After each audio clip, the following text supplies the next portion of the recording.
Z brain who is really I'm gonna have to work. I'm gonna have to work on this people.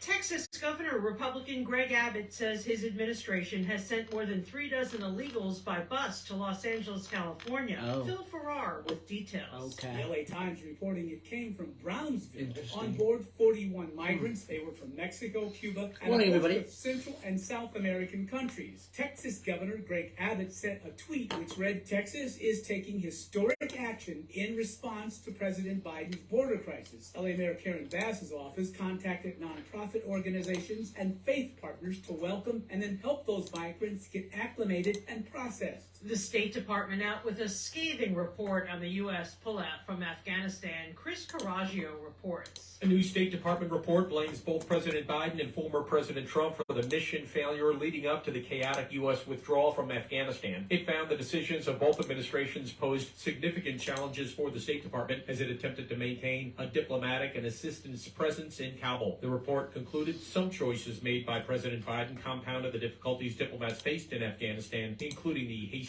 military withdrawal. I'm Laura Winters, USA News.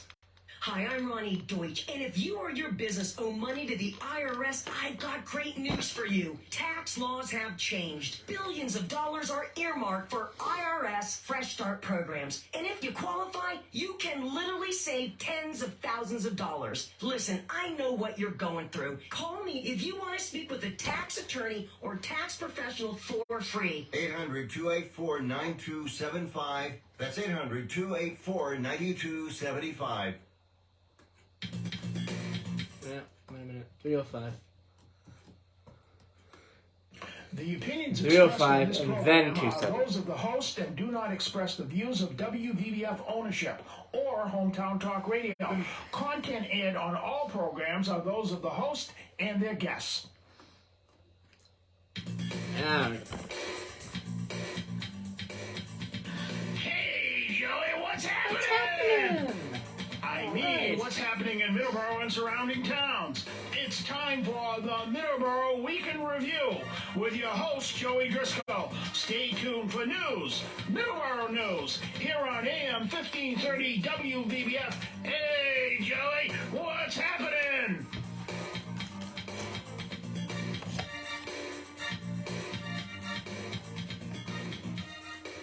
And good morning, and welcome to Middleboro in Review. I'm Joey Driscoll, and today's date is July 2nd, 2023. Again, it's July 2nd, 2023. Let's take a quick look at the weather. Outside of our Taunton Federal Credit Union studios here at 14 Church Green, it is 66 degrees outside, mostly sunny skies, or it will be mostly sunny skies when the sun comes up, but looking like 76 degrees today and rain in the forecast. Monday, rain in the forecast as well, 84 degrees, and on Tuesday, we have rain in the forecast, 82 degrees as well. Middleboro, 67 degrees currently, 77 for the high today, rain in the forecast. Monday, 85 degrees with rain in the forecast. On Tuesday, 83 degrees as well with rain in the forecast. So, next couple of days is going to be rainy in Middleboro and in Taunton. And according to the Middleboro weather, also on Wednesday, 88 degrees with some rain in the forecast. Pretty warm weather with rain involved. Isn't a great thing. Could cause some severe weather. No severe weather is in the forecast, but when it gets hot like that, there is a chance for that kind of weather. So I would keep a close eye on the weather for the next couple of days, especially on Wednesday in Middleboro. Driscoll, Texas, 77 degrees. It's pretty cool right now. Sunny skies right now, and it's going to get up to 100 today. Pretty warm. This is the continuation of a pretty big heat wave that Texas is experiencing currently. 100 degrees today, 99 tomorrow. Other parts of Texas, it is going to be hotter.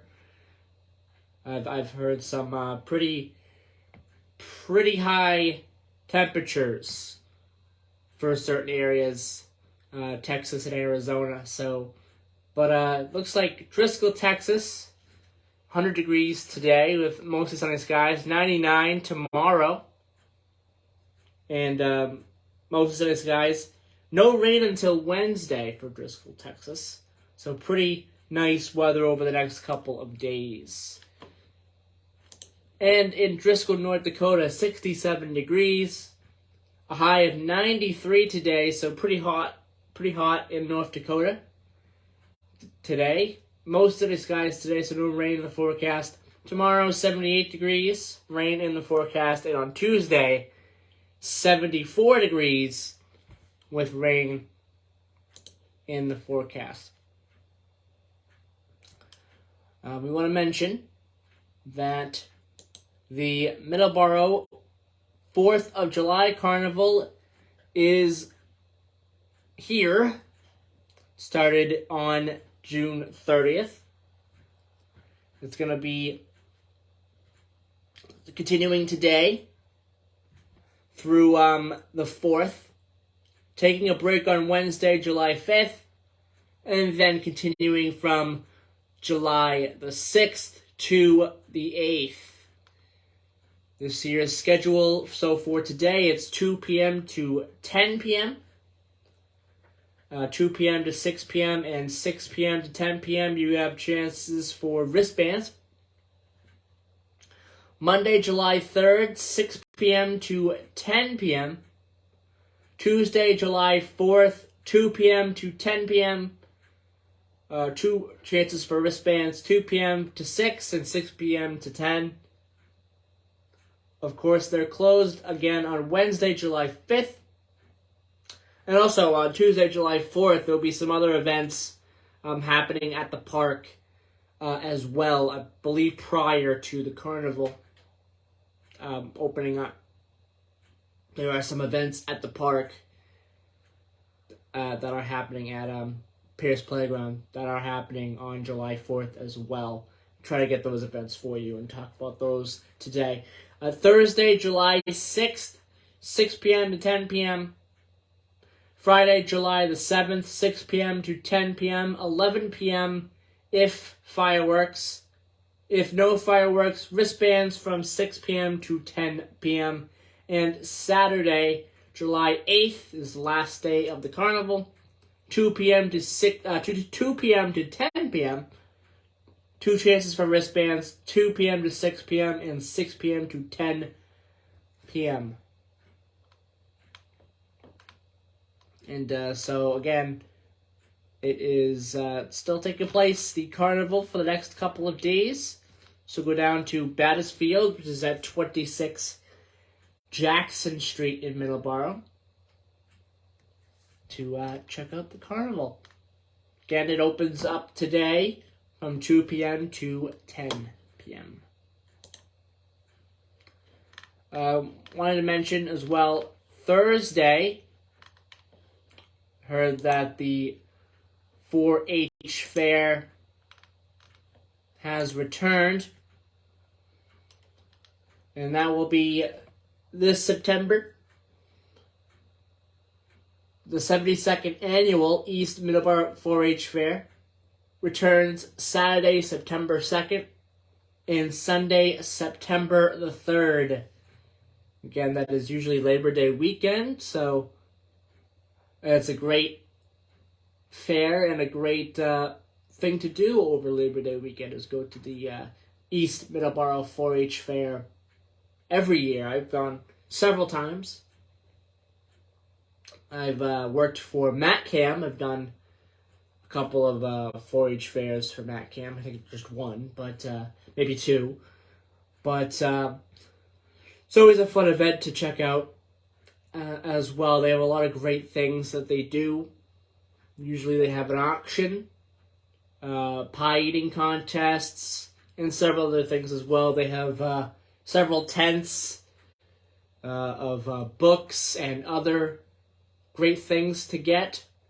So the 4-H fair is always a fun event, a fun weekend. It used to be 3 days, but due to mosquitoes, I think it was, they eliminated the third day, and now they just have 2 days for the 4-H fair. But it's still 2 fun days of great events at the 4-H fair. The 72nd annual, again, that takes place Saturday, September 2nd, and Sunday, September the 3rd, 2023. I want to take a quick moment to give a shout out to Williams Trading Post for sponsoring the show once again for the spring time. They just had their last couple of days of the spring season recently, and their last day was June 30th. They'll now be closed for the summer. They'll be back in September. They'll be back open in September. When we have that date, I think it's on the website. I'll be sure to mention that later on the show. But again, I just want to thank Williams Trading Post for once again sponsoring Middleboro in Review for the spring season. So thank you, Williams Trading Post, and we'll have more information on when they open for the fall. It's on their website, so we'll check that out in just a few minutes. We're going to take a quick commercial break, and when we come back, we're going to do our sports segment. We're going to talk a little bit about the return of Milan Lucich, a huge thing for the Bruins, a huge announcement for the Bruins. It's the signing of Milan Lucich, former Boston Bruin. He was with the team for the 2011 Stanley Cup Championship team and that championship season. And he's back with the Bruins after his first 8 years were spent with the Bruins, and then he moved on to a couple of different teams. He was in Calgary, the Calgary Flames, but he is now back in a Boston Bruins uniform. Hopefully for more than 1 year. But they did bring him back on a 1-year deal. Hopefully it's more than 1 year. But at the end of it, hopefully it's multiple years he's back. But we'll see what happens there. 1-year deal he signed. So it'll be fun to see him back in a Bruins uniform in October. So we'll talk a little bit about that. We'll talk about some of the other players that the Bruins also picked up as well. He wasn't the only one that they picked up yesterday. There were several players that the Bruins picked up in free agency day number 1. So it was a really busy day for the Bruins as well. Patriots are still waiting for the decision from DeAndre Hopkins. And also another potential player, Dalvin Cook. They're still waiting for decisions on those two players. They are the front runners for those two players, from what I've been hearing. So we'll talk a little bit about that as well. We'll talk about the New England Revolution, the Red Sox, NASCAR in Chicago. We'll talk a little bit about that too.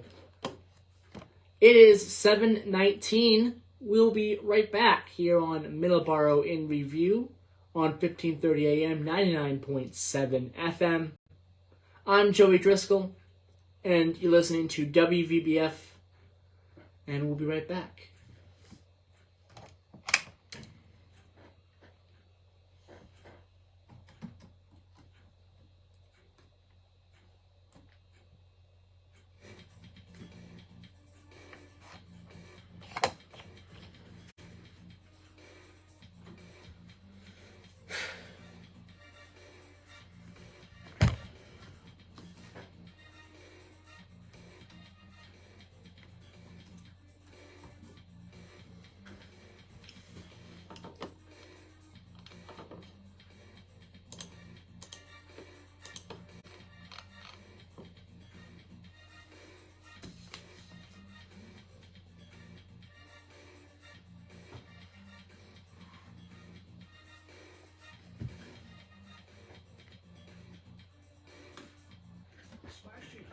located at 48 Spark Street in Brockton, Massachusetts, offers the highest quality collision repair and complete auto service for your car. They are a direct repair shop for all major insurance companies. You can reach them at 508-583-1495. They're open Monday through Thursday, 8 to 5, and 8 to 4 on Fridays. Call them today. You will not be disappointed. 508-583-1495.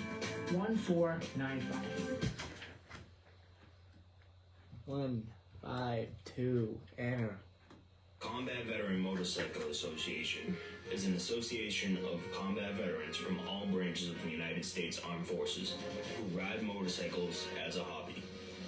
Our mission is to support those who have defended our country and freedoms. Our focus is to help veterans Don is not here. provide a warm meal, clothing, Yes. shelter, He will be. and guidance, or simply to say thank you and welcome home. Probably towards the end We of the have show. members from nearly all But he'll be here. 50 states and No, living Bobby during this next Many segment. members He'll be continue here. to serve in our armed forces, with several serving in combat areas now. We sponsor and or participate in many motorcycle-related charity events each year, and as a non-profit organization, donate to various veteran care facilities and veteran charities. To learn more about the Combat Veteran Motorcycle Association and how you can join or support, please visit cvma2-2.org. 136. Hi, this is Martha Flukin, your host for Medicare Moment with Martha. Each week, we present the latest information on health, legal, and lifestyle issues that affect you and your family. It's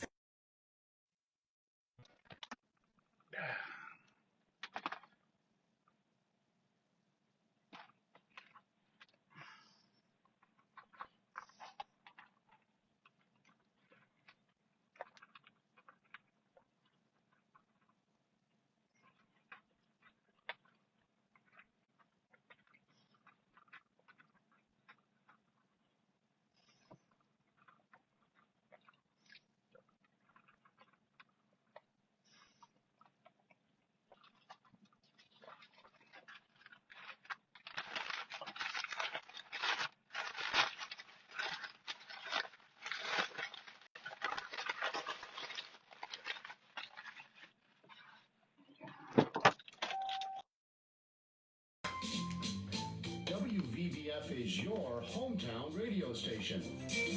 And one of the things we like to do to support people in your hometown is to run community announcements.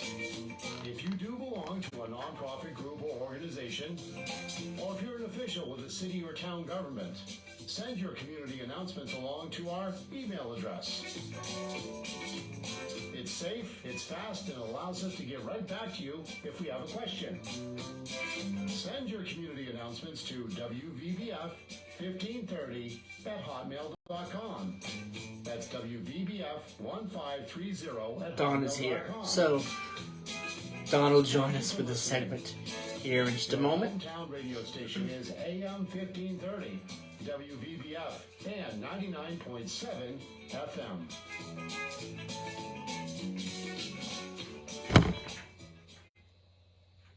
Okay, 3, 2, 0. Good.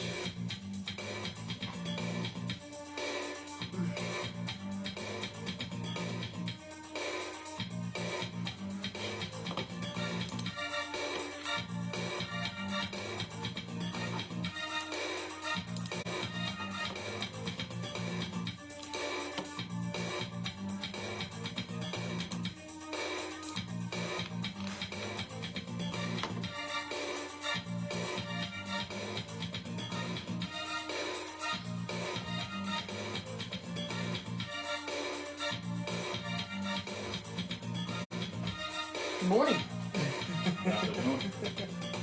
It's not good afternoon.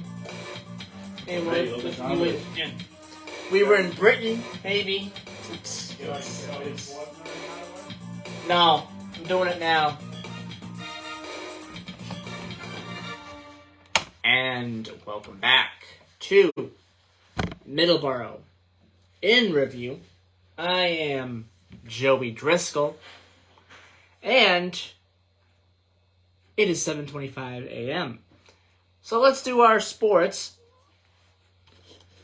Again, like I mentioned earlier, before the break, the Boston Bruins and Milan Lucich are back together again. Milan Lucich has signed with the Bruins. He, of course, was with the Bruins before, when he was drafted by them in 2007. He was selected 50th overall in the 2006 NHL entry draft.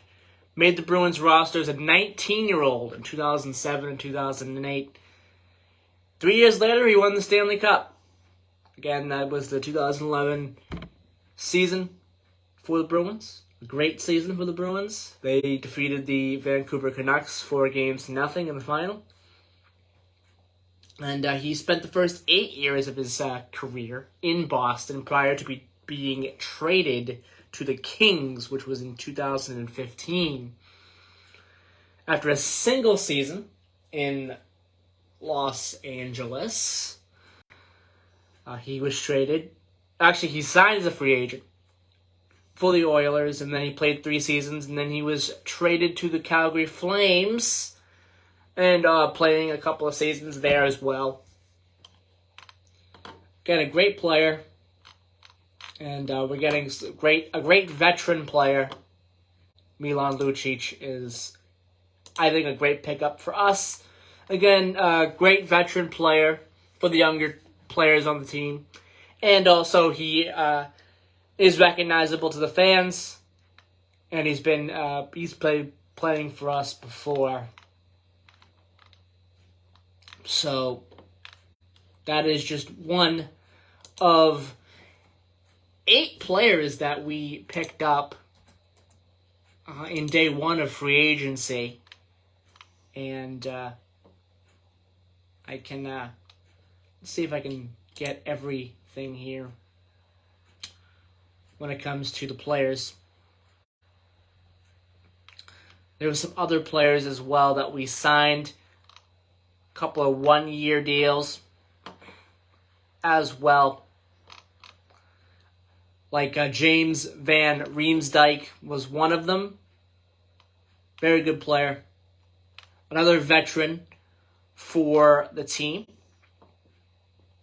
And also, we said goodbye to Tyler Pertuzzi and Dmitry Orlov. Dmitry Orlov is no longer a Bruin, along with several others as well. But again, a huge day for the Bruins. Chris Wagner as well was signed with Colorado as well. So there's several other things that the Bruins did. Several players that we signed for pretty inexpensive contracts. And we got rid of some players to free up cap space as well. So Bruins definitely were busy for day number 1. So we'll be definitely checking that out the next couple of days. The Bruins are probably not done. Probably have more to talk about on Thursday when it comes to the Boston Bruins. Real quick for the Patriots, nothing really too much to talk about. They've extended a couple of players. Juwan Bentley was extended to a new contract recently as well. I talked about Devontae Parker being extended for a new contract as well. And we are still waiting on the DeAndre Hopkins and Dalvin Cook decisions as well, and how that would affect the Patriots. Apparently, the Patriots are front runners for both players. So we'll see what happens there. The New England Revolution against FC Cincinnati yesterday. That took place yesterday, ended in a tie It ended in a tie, 2-2 tie. The New England Revolution will now take on the New York Red Bulls this Saturday coming up, July 8th, 7:30 p.m. start. And then on Wednesday, and then a quick turnaround, on Wednesday they'll take on the Atlanta United, Wednesday, July 12th at 7:30 p.m. The Boston Red Sox will take on the Toronto Blue Jays. The Boston Red Sox recently snapped a 5-game losing streak. So we'll see what happens. Hopefully they continue their good play against Toronto. Today, 1:37 p.m. start. Before starting a very tough series with the Texas Rangers. The Texas Rangers have done extremely well. Kind of on a hot streak right now. So that's very interesting for the Texas Rangers. That's really good. They've always had struggles. Never won a World Series. They've always had struggles. They've had great players. The Texas Rangers, of course. Nolan Ryan is one name that comes to mind, but they've always struggled when it comes to playoff success. They haven't had too much of it. But the Rangers seem to be having a lot of success this year. So the Red Sox are in for quite the battle. That series begins on Tuesday, July 4th, actually. 1:35 p.m. start for that game. And finally, NASCAR. NASCAR in Chicago. Don. Yes. You were waiting for this. NASCAR in Chicago. I told you about this. I was watching a little bit yesterday. Very interesting. Yeah, that is interesting. It's awesome to see the backdrop of the skyline as the race cars go through the neighborhoods. It is. And it's pretty close, too. I saw a shot that was pretty cool. It was coming up over the bridge, and you could see the L, the subway behind it, making its turn. You could see where it's all. But how long is that going to go on for? I don't know. There is really conflicting reports saying that this might be a one-off. But a what? This might be a one-off. A one-off. One-time thing. One-time day? A one-time thing. A one-time thing for this year only. Oh, I meant how long for this year? I would say how many days? So the Xfinity race was yesterday. Yeah. And tomorrow is today is the Cup Series race. So that is what's happening there. I don't know what happened to the race yesterday, but it looks like it hasn't been finished yet.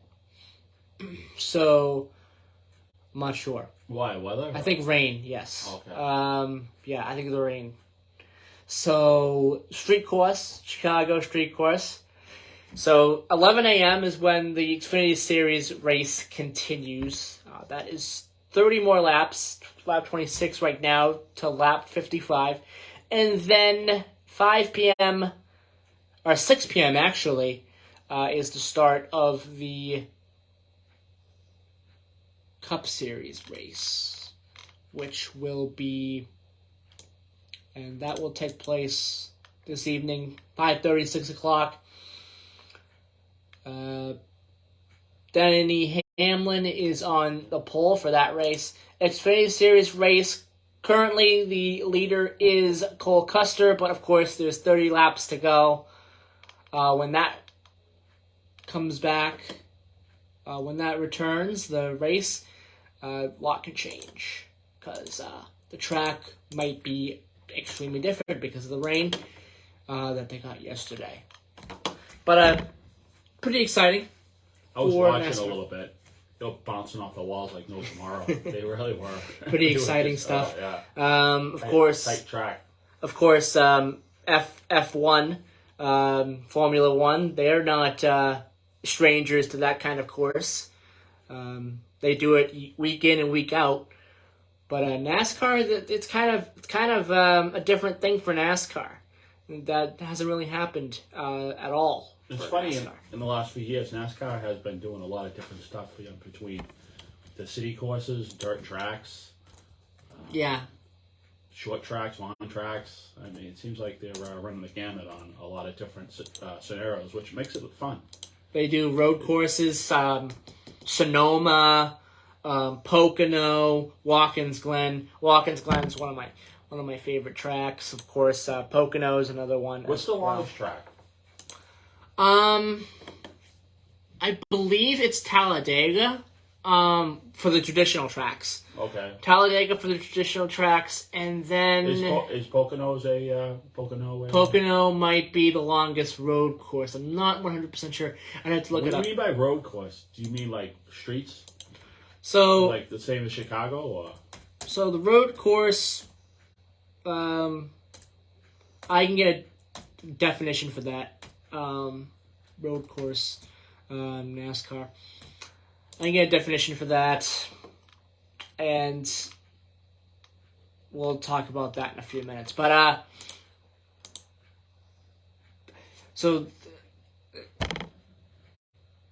just get a definition for it and talk about it. It's kind of hard to explain. Well, what was Chicago considered? Chicago is considered a road course. Okay. It is. It's considered a road course.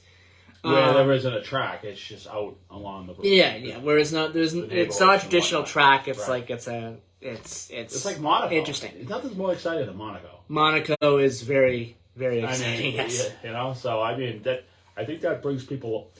I know a lot of people like racing, and they like the traditional tracks, and it's also it's a venue that's pretty much controlled as far as you just go to the track and. The track people and the owners run the race, and they do it how they do it, and it's contained.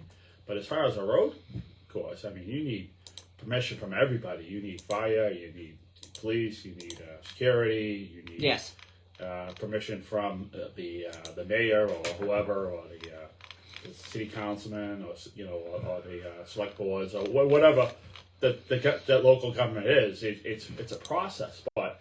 It's just so much more exciting. Yeah. And then it really mess traffic up big time. Because all your major arteries are closed and whatnot.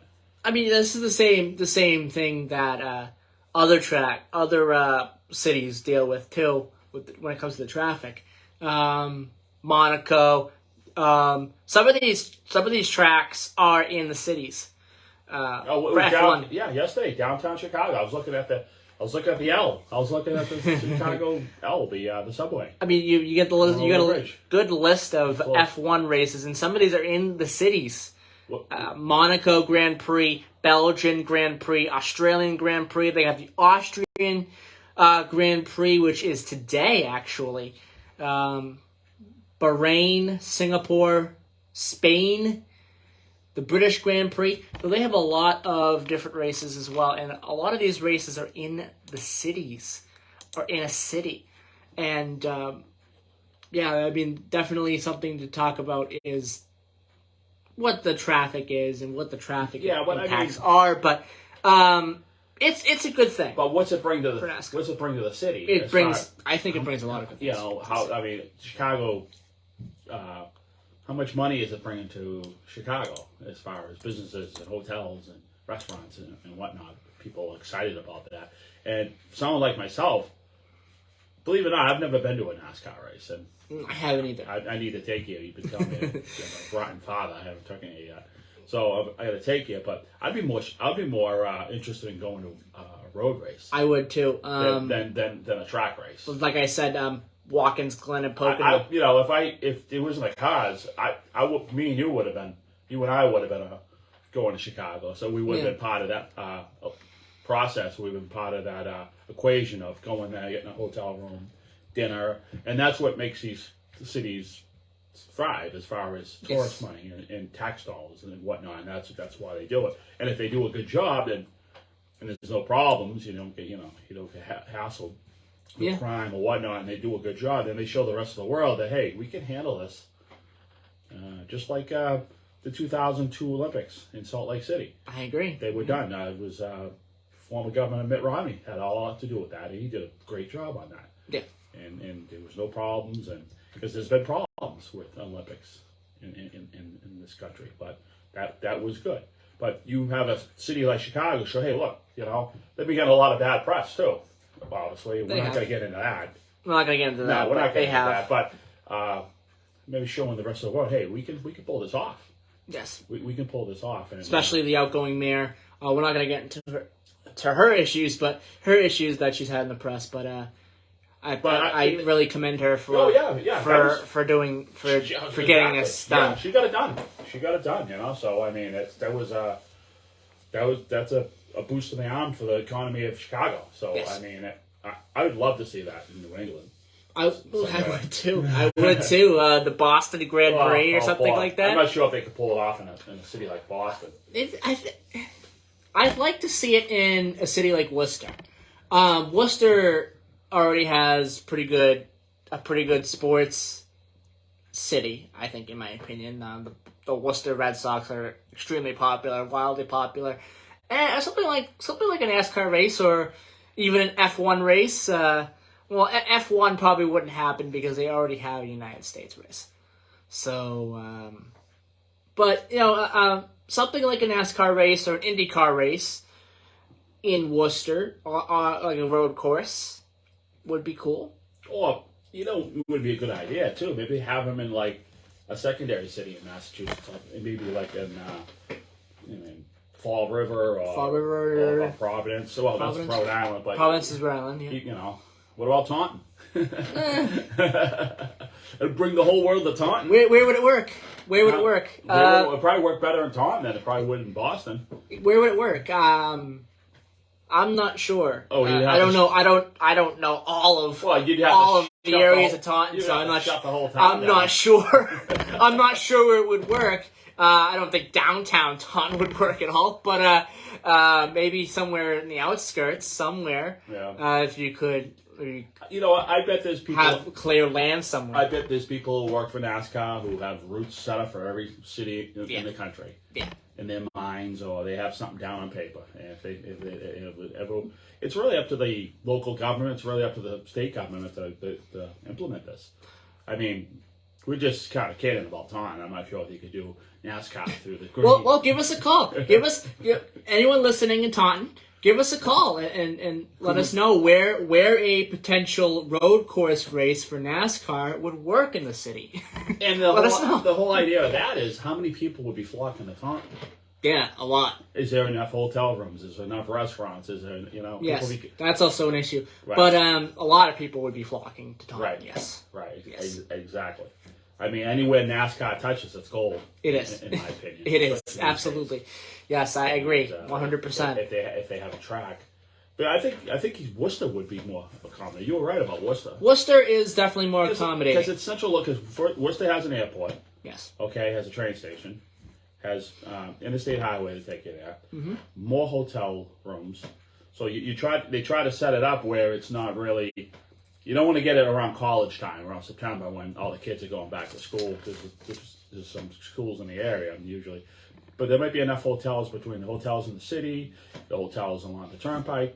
And when you have hotels along a turnpike, along a highway, that means you can accommodate more people and whatnot. People will probably be driving as far as Springfield or having in Springfield. So I say Worcester, Springfield is a good central location. Yeah. For something like that. And they got some hills in Worcester. Call it the Berkshires 150 or something like that. The Pioneer. Or the Pioneers. Pioneer Valley. 100, Pioneer Valley 100 or 150, yeah, whatever. However many miles you want to have it. Yeah, because, as that race. Bring out the history of the Pioneer Valley, because a lot of people really don't know about the Pioneer Valley, about those towns and cities out west of Worcester, in Sturbridge, Springfield, all those cities that are out there, all those Route 20 cities like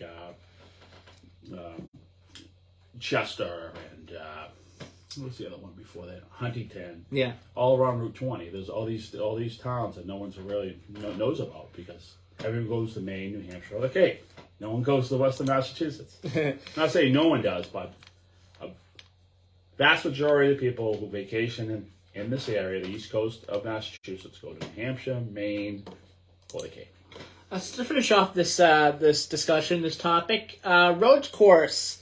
Don, you wanted a definition for what a road course is. So road course racing is a type of motorsport racing run on cleared street surfaces. The races can be held either on a closed circuit, so you could consider Watkins Glen closed circuit, or using public roads, closed public roads, like Chicago, the Chicago Street Race. Initially, road courses were held predominantly on open streets. F1 does open street road racing weekly, pretty much. Pretty much all of the Grand Prix are in cities, pretty much.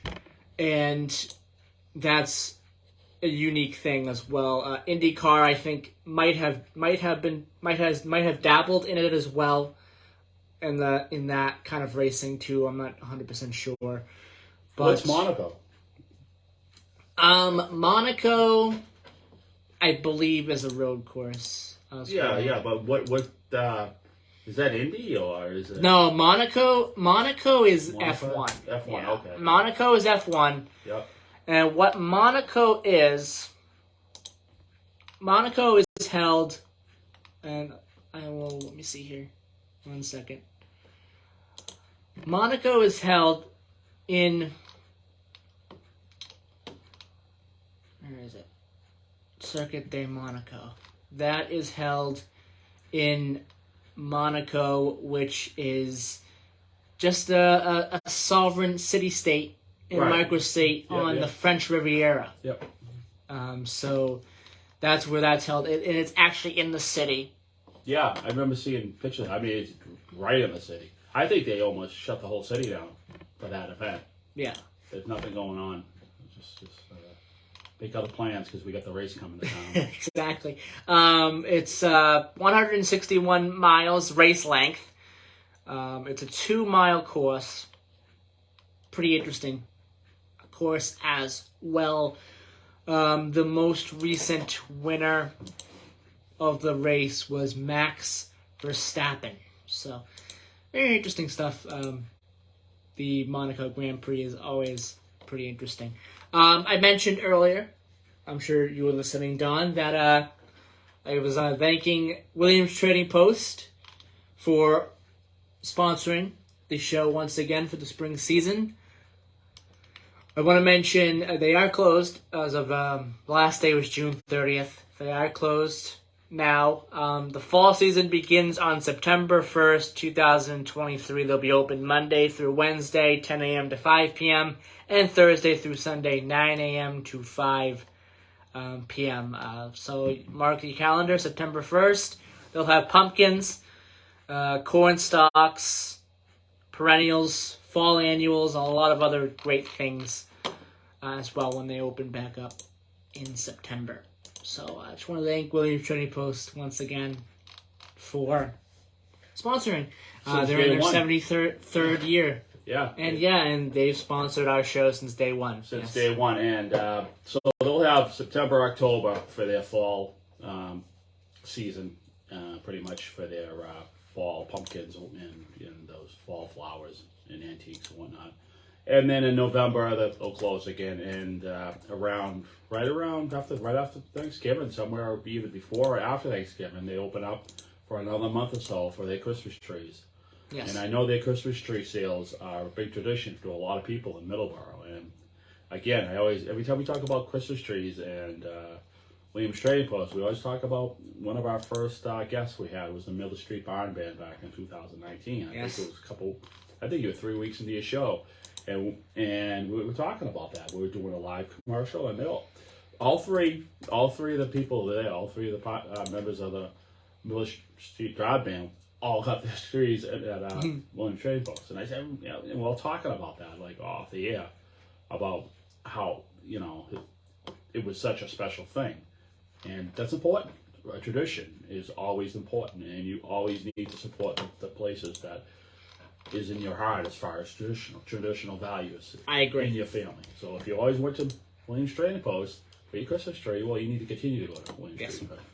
Absolutely. And what you need to do is, if you went as a child, then you need to bring your child, and your child needs to bring their child. And for 73 years, you're talking a few generations here. And, I mean, even all year round, get the flowers or the plants or whatever you need, but the whole Christmas tradition, you and I, we're more into the Thanksgiving tradition, the football. So we'll always do something related to football. We've always gone to the football game, even since you were young. Yes. Lately, Yes. you've been doing the football on the air. Yes. Either you get a live color coordinator once with Ed Rand, and then the other times you're here running the board for, I think it was, I think you did it for Dominic also. No, you did No, who's the football guy around there. Oh, whatever. It was either Tony or somebody else. I'm forgetting what it is off the top of my head. Yeah, well, it's different every year. Yeah. Whatever. So, but every Thanksgiving, it's either we're at a game or I'm here sitting next to you doing football. So Yes. it's football. So Yeah. it's a family tradition. I think that will go on, and it's really important that people remember that. Instead of going to the big box stores for your Christmas trees, you go to a place like Williams Trading Post to get your Christmas tree. Yeah, a little early, Christmas in July, huh? That's better than that, Well, right? yeah, I mean, it's coming. It's coming. Yes, the Christmas. There'll be a couple of Christmas in July ads, I'm sure, on the TV for sure. But yeah, that's coming. All right. All right. Yeah, one other thing. I know you got to take. I gotta take the commercial break now. Road race on Route 6 through Wareham with my buddy in Pennsylvania, Billy. Oh, okay. All Route 6, Marion, Fairhaven, Wareham, just Route 6. That would be fun. Just 6 the whole way from New Bedford to New Bedford to the Rotary, Cape Cod. That would be fun. Yeah, that would be. Yeah, that would be an interesting idea. Anyone else have ideas about where a road race would work? A NASCAR or IndyCar or an F1 road race would work in the area? Then give us a call, 508-822-1106. We have 8 minutes before the end of the show. All right, we're going to take a quick commercial break listening to WVBF 1530 AM, 99.7 FM.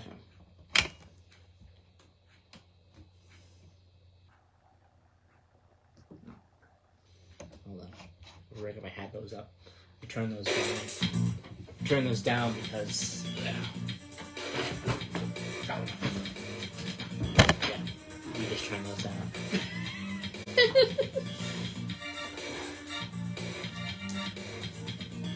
Everybody loves a winner. The rags to riches story has become a part of the American dream. And you can hear stories like these every day on the Success Journal. Hi, I'm your host. Put the music for the veteran show yet? I'm going to either today or tomorrow.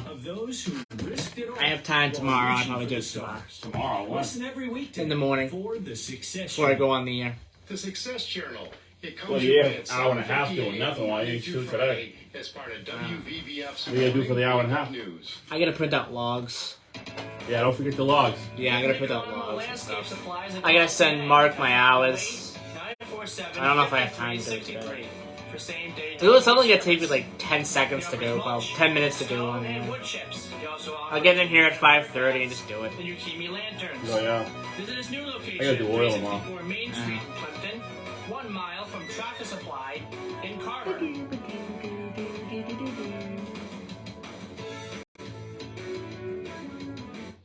I wanted to talk about Sumner Tunnel, but I don't have time. I don't think I have time. What? Sumner Tunnel. I was going to talk a little bit more about it. Yeah.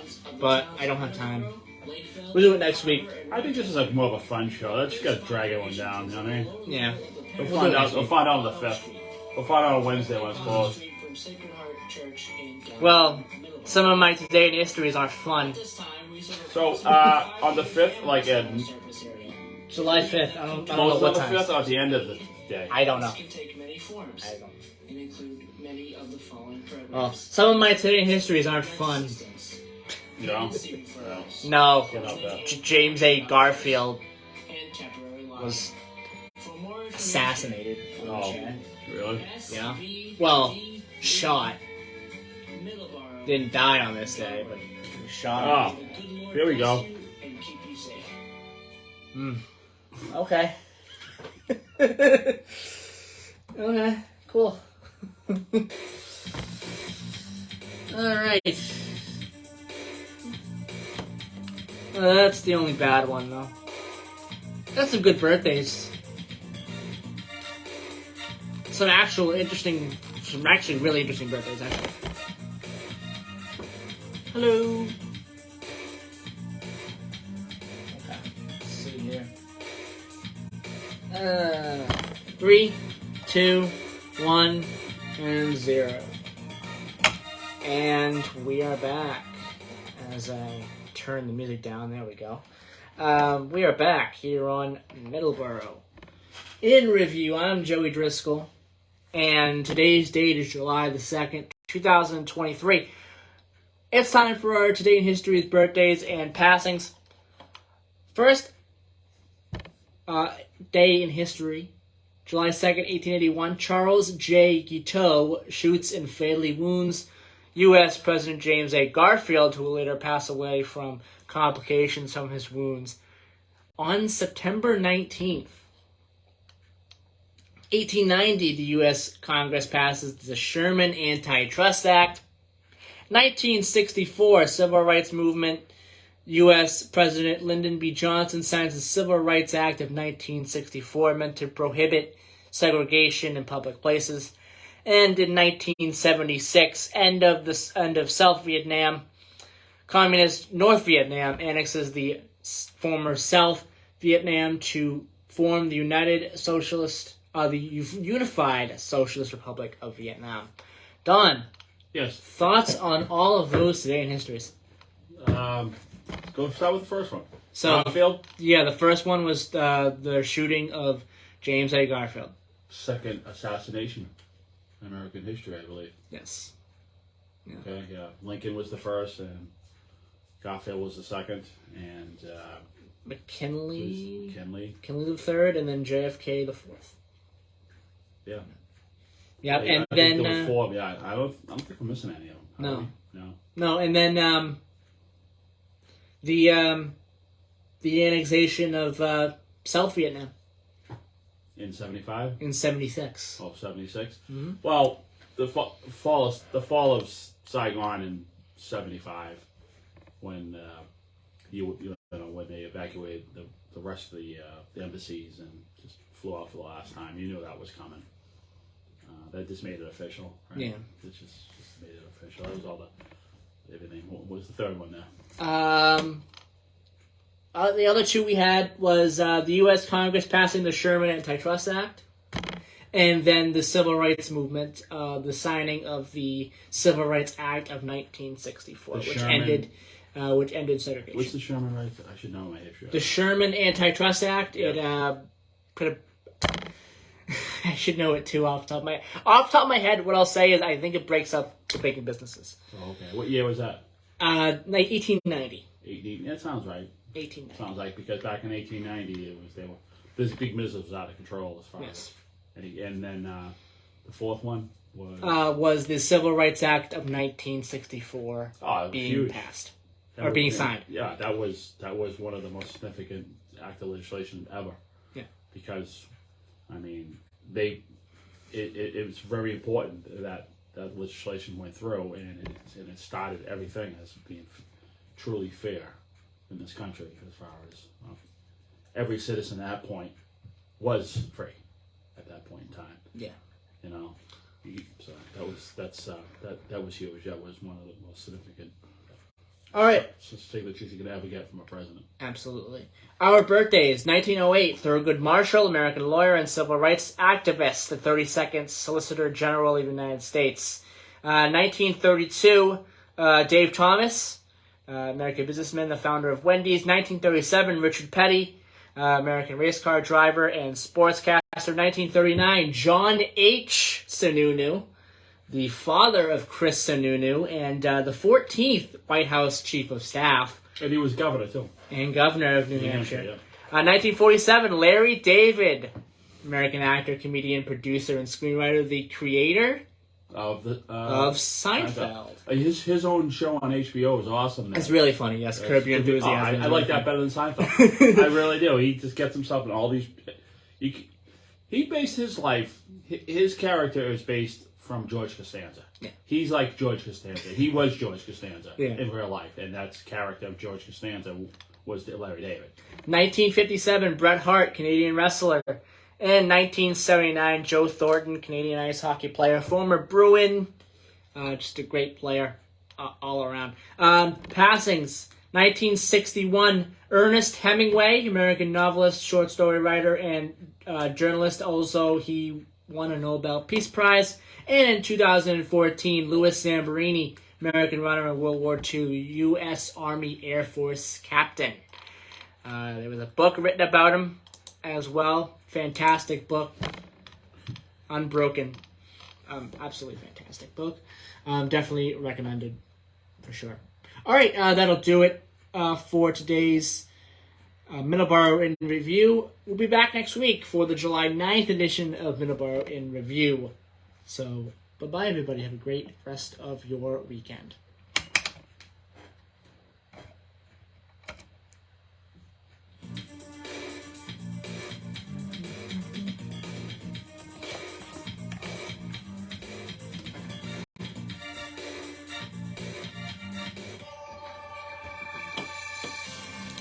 Broadcasting live from the Taunton Federal Credit Union studios at 14 Church Green, we are AM 1530, WBBF, Middleboro, Taunton, and W259DD, Middleboro Center.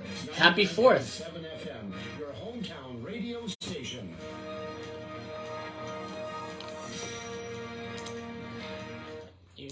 There we go. Let's do this. Amen. Today, please. Any day. Thank you. USA News, I'm Laura Winters. Breaking news this Sunday morning out of Baltimore, where at least 2 people killed in a mass shooting. Here's Baltimore Mayor Brandon Scott.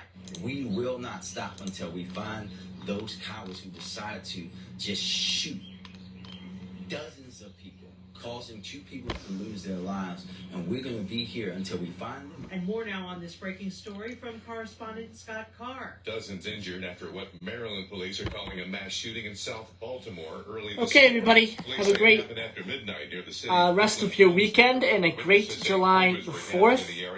And we'll be back next week, July 9th, 2023, for another edition of Middleboro in Review. Always a great show planned every single week. We had a little bit of fun today. We'll be talking, I think we'll talk a little bit about the Sumner Tunnel next week. I'm not sure, but of course we'll have our transportation topic, more MBTA stuff, South Coast Rail, things like that. I'm pretty sure we'll be talking about that next Sunday. And along with some other stuff as well. 4-H Fair, probably talk about that again at some point before it happens in September. But it's a great thing that it's back once again, 72nd year. So we'll be back next week. Bye-bye, everybody.